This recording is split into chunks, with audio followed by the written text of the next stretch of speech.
Cinema বরবাদ ও অন্তরাত্মা, যেখানে ঢালিউড সুপারস্টারের বিপরীতে নায়িকা হিসেবে অভিনয় করেছেন কলকাতার ইধিকা পাল ও দর্শনা বণিক।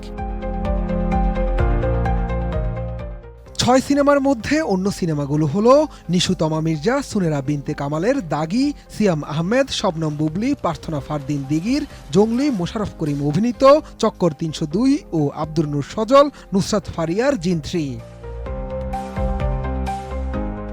ঈদে মুক্তি পাওয়া সিনেমাগুলোর মধ্যে অন্তরাত্মা ও জিন ৩ ব্যতীত অন্যগুলো এখনও রয়েছে আলোচনায়। সিনেপ্লেক্সের পাশাপাশি সিঙ্গেল স্ক্রিনেও যাচ্ছে হাউসফুল। প্রতিদিনই আয়ের নতুন নতুন রেকর্ড গড়ছে সিনেমাগুলো। সংশ্লিষ্টদের মতে এবারের ঈদের সিনেমার চালিকা শক্তি ছিলেন নায়িকারা। ৬ সিনেমার মধ্যে ২ জন কলকাতার, বাকি ৫ জন ঢাকায় সিনেমার।